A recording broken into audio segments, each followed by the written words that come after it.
बनना चाहती थी, पर उसके माँ और पिताजी ने उसको कभी भी इस चीज के लिए सपोर्ट नहीं किया और उसकी शादी नीरव से हो गई। नीरव रजनी को बहुत प्यार करता था, पर रजनी हमेशा चुपचाप ही रहती। वो इस शादी से खुश नहीं थी। वो ये शादी नहीं करना चाहती थी। उसे तो हमेशा से पेंटर जो बनना था।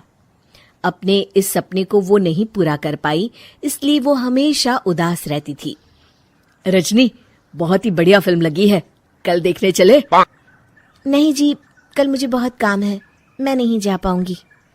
अच्छा तो कोई बात नहीं, संडे को चलते हैं। देखिए, मुझे फिल्म देखना पसंद नहीं है।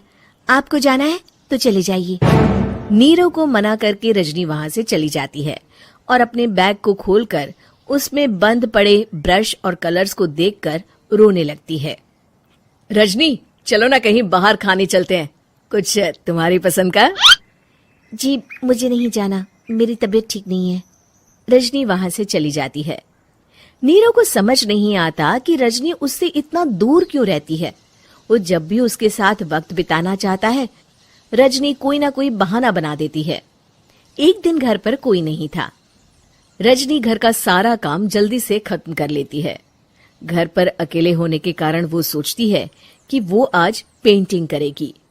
वो अपने कमरे में जाकर पेंट ब्रशेस और कलर्स निकालकर जैसे ही कलर मिक्स कर रही होती है कि दरवाजे पर बेल बज जाती है।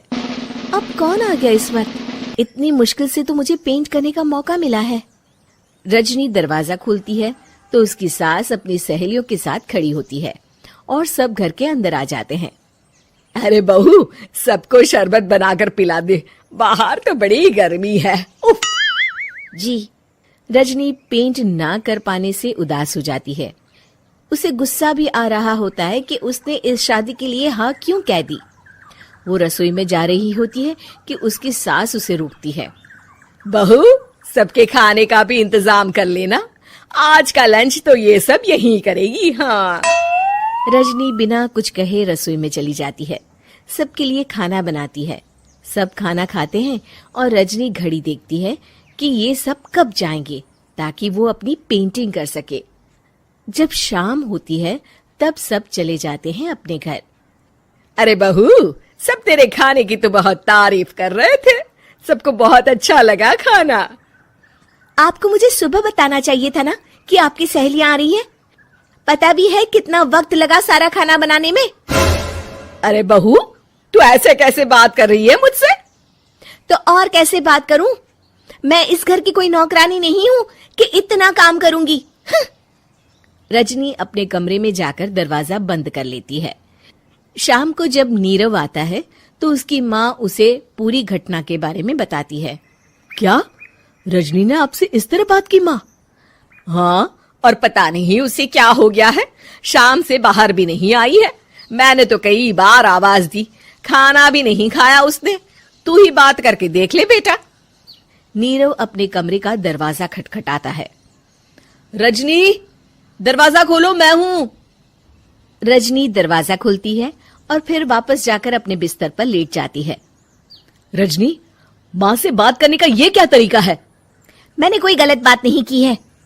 अरे तुम क्यों ऐसे बर्ताव कर रही हो सबके साथ? क्या तुम इस शादी से खुश नहीं हो? रजनी कुछ नहीं बोलती।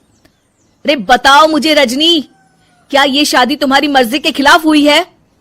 हाँ, मैं ये शादी कभी नहीं करना चाहती थी। तुमसे क्या, मैं किसी से भी शादी नहीं करना चाहती थी। रजनी रोने लगती है। चुप हो जाओ रजनी, बताओ मुझे, तुम क्यों नहीं करना चाहती थी शादी? रजनी बेड के नीचे से अपने पेंटिंग्स, कलर्स, ब्रश, पेपर्स निकालती है। इतने में उसकी सास भी कमरे में आ जाती है। ये देख रहे हो, ये थे मेरे सपने। मैं पेंटर बनना चाहती थी, पर माँ पापा ने कभी सपोर्ट नहीं किया और मेरी शादी करवा दी। मेरे सारे सपने टूट गए। हर वक्त बस गुस्सा आता रहता है मुझे। मैं जानती हूँ कि आप लोगों की इसमें कोई गलती नहीं है, पर मैं क्या करूँ, मुझे समझ में नहीं आता।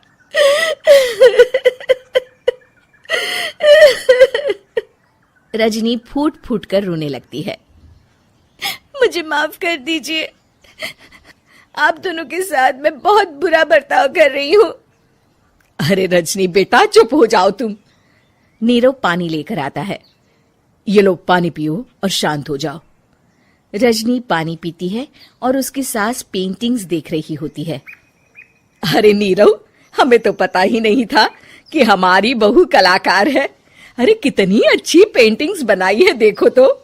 ये वाली तो मैं अपने कमरे में ले जाऊंगी। आपको ये पेंटिंग्स अच्छी लगी? अच्छी नहीं, बहुत अच्छी लगी। और तुमने हमें बताया क्यों नहीं? तुम जब चाहे पेंटिंग कर सकती हो रजनी। हम तुम्हारे सपनों को पूरा करने में तुम्हारा पूरा साथ देंगे। हाँ बेटा, हम कला की कद्र करते हैं। हम कलाकार तो नहीं, पर मुझे गर्व है कि मेरी बहू एक कलाकार है। रजनी, नीरव और सास तीनों हंस पड़ते हैं।